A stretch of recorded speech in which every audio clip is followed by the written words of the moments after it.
J'ai lu cet article avec intérêt parce qu'il résume assez bien la pensée qui est à peu près unique, au moins dans les médias à l'heure actuelle, concernant le chauffage électrique. Or, dès le titre, quelque chose me fait bondir, parce que le titre, un peu accrocheur comme d'habitude, dit trop énergivore, le chauffage électrique disparaît des logements neufs. Alors pour la seconde partie de la phrase, c'est tout à fait exact. D'ailleurs, la courbe qui est insérée dans l'article illustre bien ce fait que le gaz est devenu prépondérant dans les logements neufs, surtout le collectif pour l'instant, par anticipation de l'application de la réglementation thermique 2012, qui est applicable au 1er janvier 2013. Tout à fait vrai. Là où ce n'est absolument pas vrai, c'est sur le trop énergivore. Et je voudrais rappeler une chose, c'est que les logements électriques, les logements chauffés à l'électricité représentent à peu près 33% du parc, entre 10 et 11 millions de logements. Et ces 11 millions de logements chauffés à l'électricité représentent simplement 17% de l'énergie de chauffage du parc total de logements. C'est-à-dire, en gros, si on 2 fois moins que les autres. Je ne comprends pas non plus l'argument qui est souvent utilisé et puis que l'on voit là à propos de cette pointe qui fait que la France peut manquer à certains moments d'électricité et on accuse le chauffage électrique. Mais ce que l'on oublie de dire, c'est qu'il y a chauffage électrique et chauffage électrique. Et en l'occurrence, nous sommes fabricants de chauffage électrique fixe qui répondent à beaucoup de normes, qui ont fait énormément de progrès et qui sont tout à fait maîtrisables par les réseaux de consommation et qui le seront, les réseaux de distribution, pardon, et qui le seront encore plus dans l'avenir, étant donné les progrès et les innovations que nous sommes en train de mettre au point et qui vont être des bons relais pour les compteurs et même avant les compteurs Linky. Donc on aura des possibilités de s'effacer lors des pointes. Ce qui fait les pointes ou la surconsommation, c'est en réalité du chauffage électrique mobile. On bloque un chauffage dans le neuf, un chauffage électrique fixe, bien discipliné, comme je dis, normé, etc. Et on laisse la porte grande ouverte au chauffage mobile. C'est-à-dire qu'en réalité, celui qui est le fautif a toute la permission, et on aura encore plus dans l'avenir, puisqu'il faudra bien que certaines maisons se chauffent, et elles vont se chauffer de manière piratée. Donc ce chauffage mobile, il y a environ 1,5 million d'appareils mobiles qui viennent par an se porter sur le réseau, parce que, évidemment, ces chauffages, à certains moments, surtout quand il fait très froid, sont insuffisants. Et chacun a en mémoire des images de personnes qui se chauffent, enfin, qui complètent leur chauffage avec du chauffage électrique. Et ça fait la pointe. Et alors, comme par hasard, ceux-là ne sont pas du tout interdits. Au contraire, je pense qu'il va y en avoir encore plus. La réglementation n'interdit pas, mais elle met un tel handicap au chauffage électrique fixe que ça devient difficile et qu'on assiste effectivement à un retournement de tendance, parce que pour faire 50 kWh en énergie primaire, en fait, c'est 19,37 de kWh final.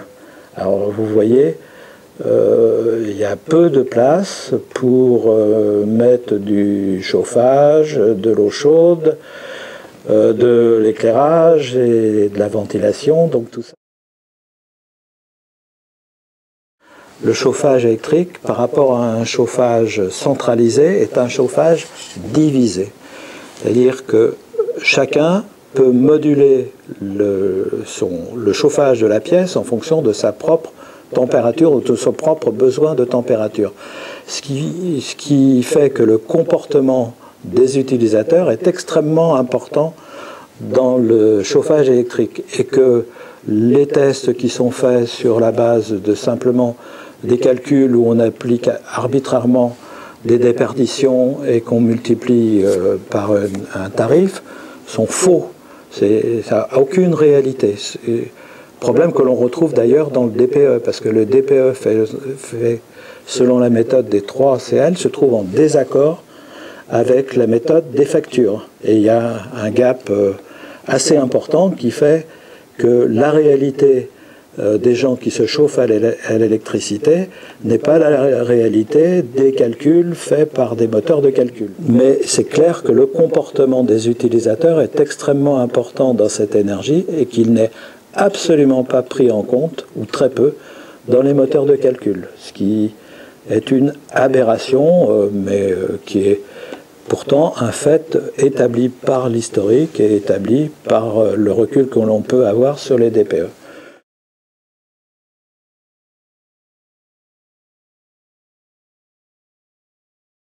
Mais ça fabrique quoi l'éolien? Ça fabrique quoi le photovoltaïque? Alors l'éolien, on pourrait se rappeler les moulins de nos arrière-grands-pères, avec qui j'avais beaucoup de boulangers dans ma famille, donc je sais ce que c'est que les meuniers, etc.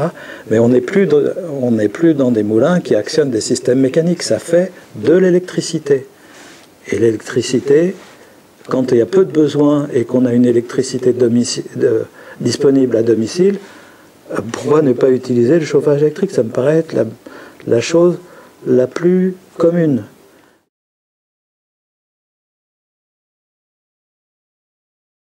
En 2010, le gaz était déficitaire, enfin c'était que des importations de toute façon, si ma mémoire est bonne, de 9,5 milliards d'euros.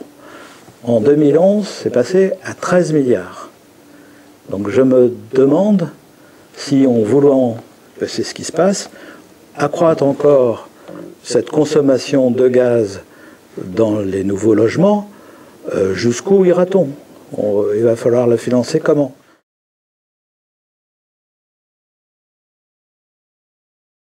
Et il y aura, je pense, toujours des gens qui voudront acheter des chaudières gaz, et il vaut mieux d'ailleurs qu'ils achètent des chaudières nouvelle génération, des chaudières à condensation, pour remplacer leurs anciennes chaudières. De la même façon, je pense qu'il faudrait qu'il y ait une rénovation importante de tout le parc de chauffage électrique, qu'on estime à environ 60 millions d'appareils. Et les nouvelles générations d'appareils que nous avons font en gros 40% d'économie, même voire plus, par rapport à des anciens appareils, ceux qu'on appelait les grippins, qui n'ont plus rien à voir avec les appareils d'aujourd'hui qui régulent, qui peuvent se couper en fonction de la présence ou de l'absence, qui font des personnes, qui font de l'abaissement de température. J'ai une amie qui est dans un immeuble qui est chauffé au fioul, et je lui ai fortement conseillé d'agir auprès du syndic pour modifier l'installation et passer à une chaudière gaz à condensation. Que quand vous avez déjà à disposition un réseau d'eau chaude, vous n'allez pas passer à l'élec. Et la rénovation par une chaudière gaz à condensation, plus un peu d'isolation, je pense qu'on peut faire 50% d'économie de coût.